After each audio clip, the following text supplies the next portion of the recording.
It's kind of a running joke in my office that I always get the weirdest calls, and it's true. One of the more interesting ones I got was from a drunk guy who meant to call the cops and was trying to file a noise complaint about his own party. While some of my calls can be pretty strange, they're usually fairly tame. I've been pretty lucky because I haven't had too many disturbing or sad stories to tell from my years working as a 911 operator.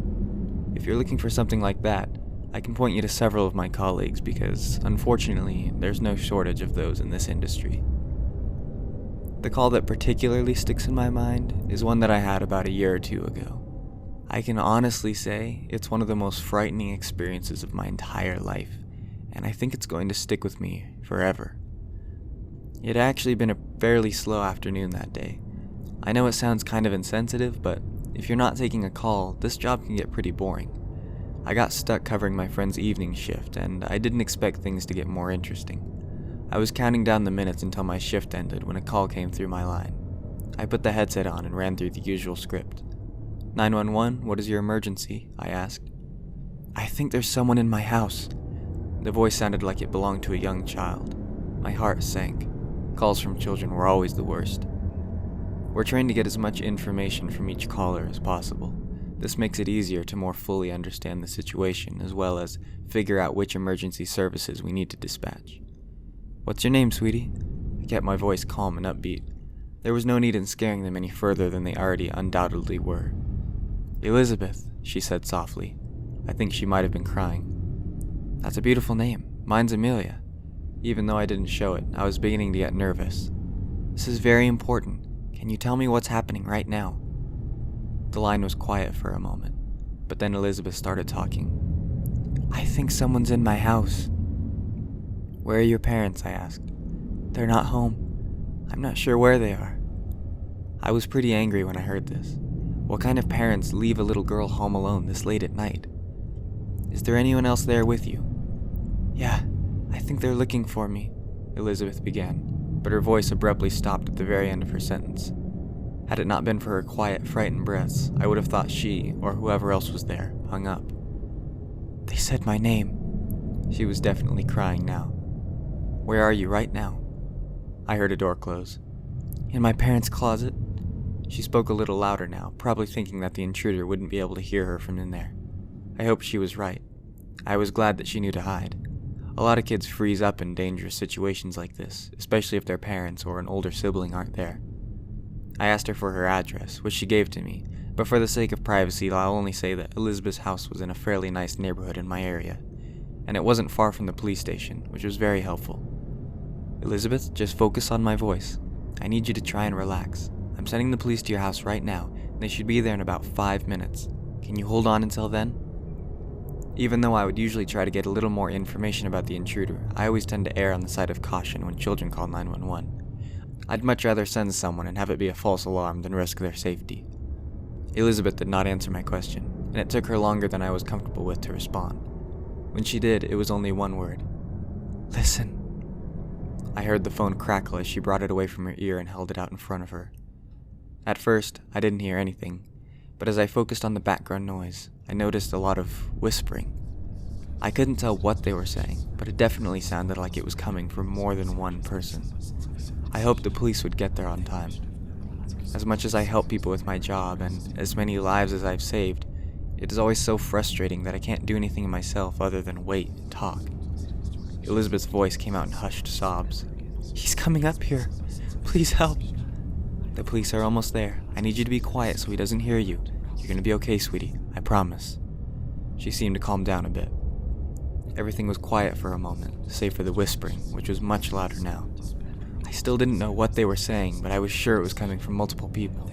I could pick out at least 3 distinct voices. When I heard a door creak open through the phone, my heart leapt. Elizabeth screamed, and I knew that the intruders had found her. I was so scared for her, and I desperately hoped that someone would be there to help soon. Are you okay? I need you to tell me what's going on. I was trying and failing to stop my voice from cracking. I couldn't let her know that I was afraid. There's a man, Elizabeth whispered. He has really long legs and a really big smile. My imagination was running away from me. I pictured this poor girl alone in the closet as an impossibly tall man towered over her. I heard another bang come from somewhere in the house, and someone yelled, "Police!" Thank God. I could hear Elizabeth crying as the whispers intensified. I still didn't understand how she only saw one person. There had to have been more than 4. "He isn't touching the floor." The line cut off. I frantically tried to re-establish the connection, but no matter how many times I tried, I was met only with silence on the other end. I would like to close with a message to any parents reading this. Please, please don't leave your young children home by themselves. I haven't heard anything about Elizabeth or her family in the year since this happened. The police only found the phone.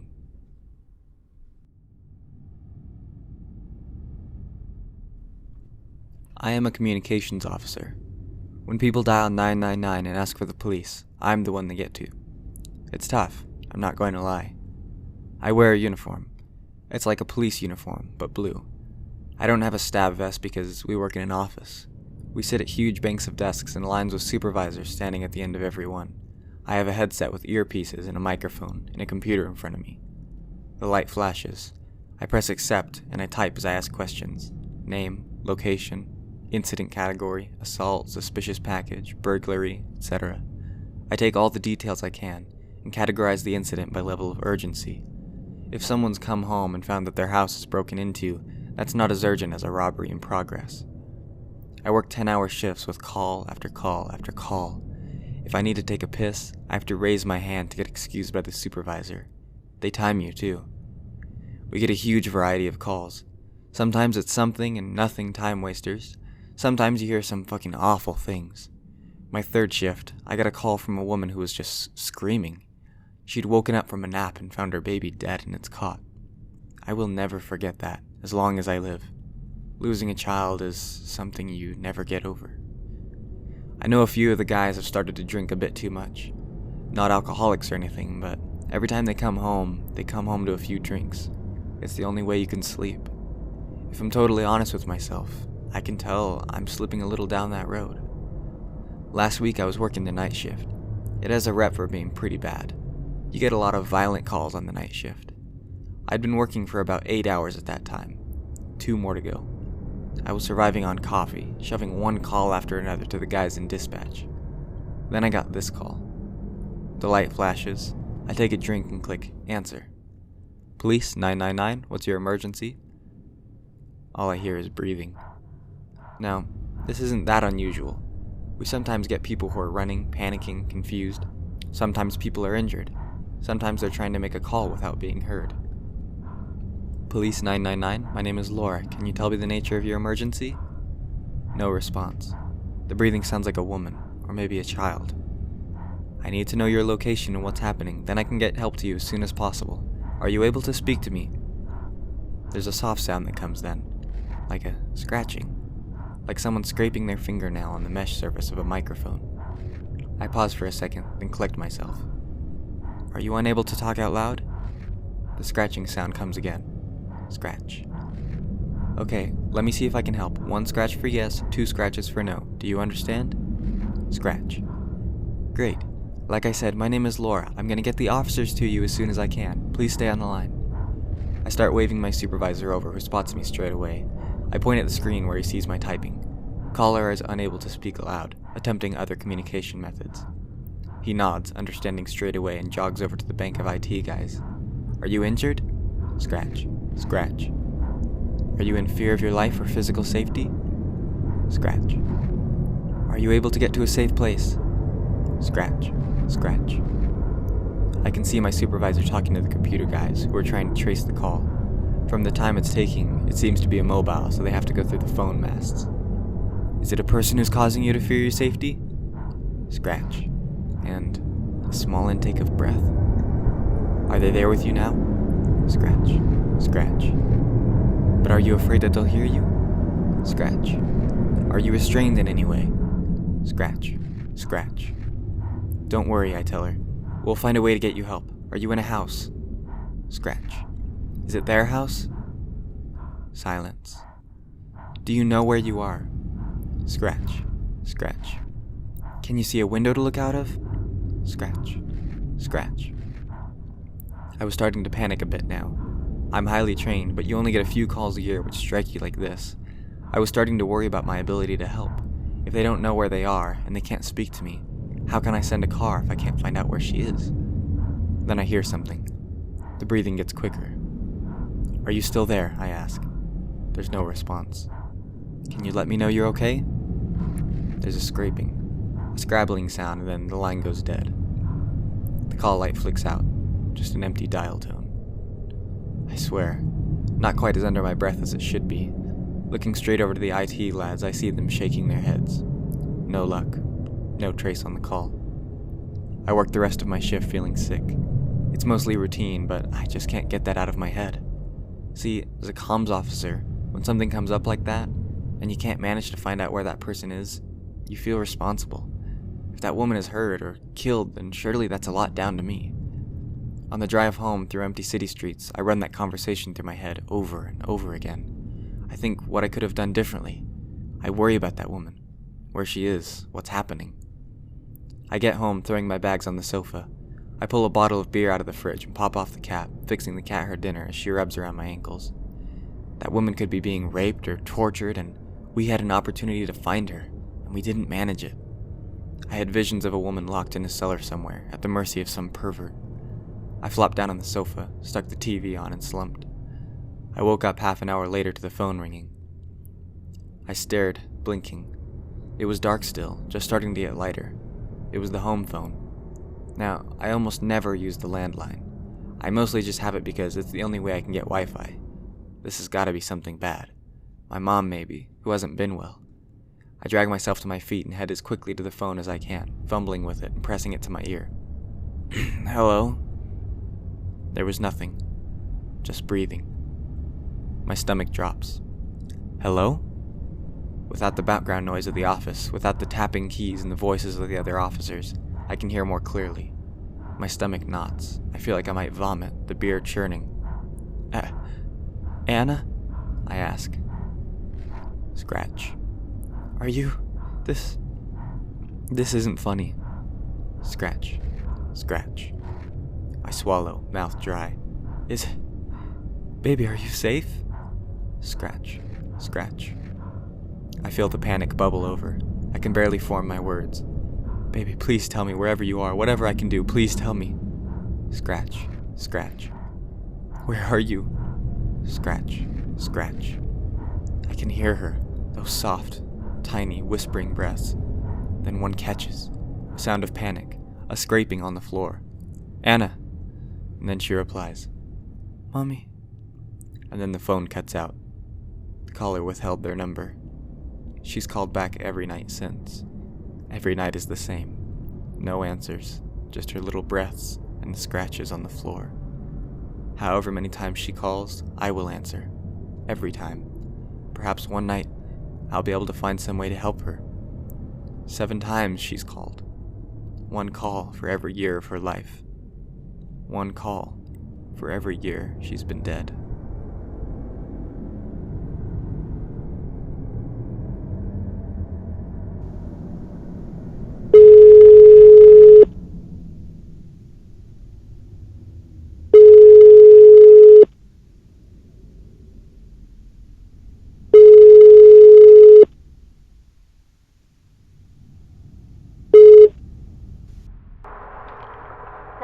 What is the emergency?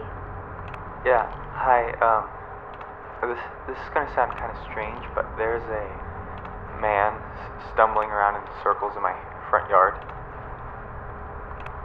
Could you repeat that, sir?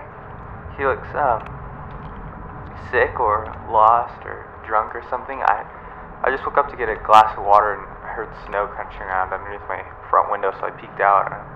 I'm looking at him now. He's about 10 yards away from my window. Something's not right. What is your address, sir? 1617 Quarry Lane in Pinella Pass. I'm going to send a squad car your way, but that's quite a ways out. Are you alone in your house, sir? Yes, I'm alone. Can you confirm that all your doors and windows are locked? Stay on the phone with me. I know that my front is definitely locked, but I'll go check my back door again real quick. I appreciate your help, by the way. I know this is kind of strange, but I really hope that... Sir, are you still there? He's still in the yard. What the fuck?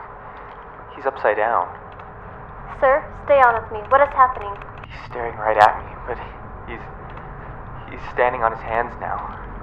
He's perfectly still, staring straight at me. He's doing a handstand and he's smiling at me and not moving.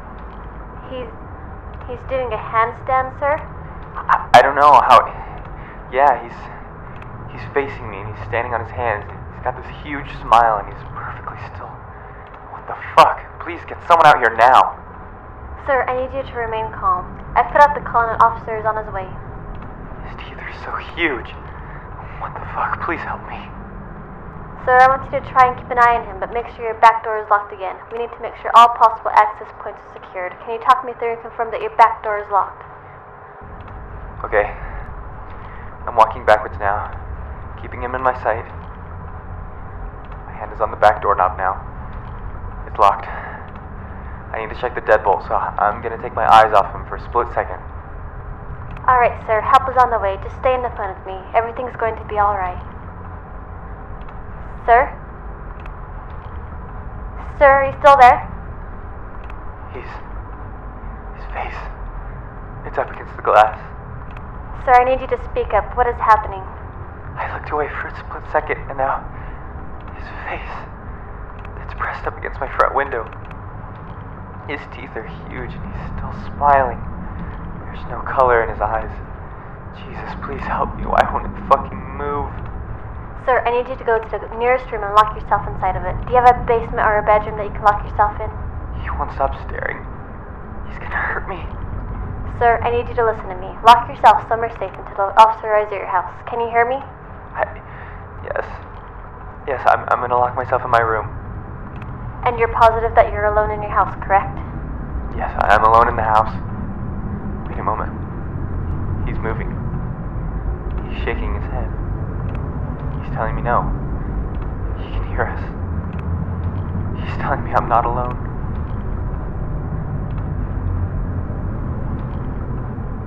Sir? Sir, are you still there? I heard a loud noise. Is everything alright? Sir?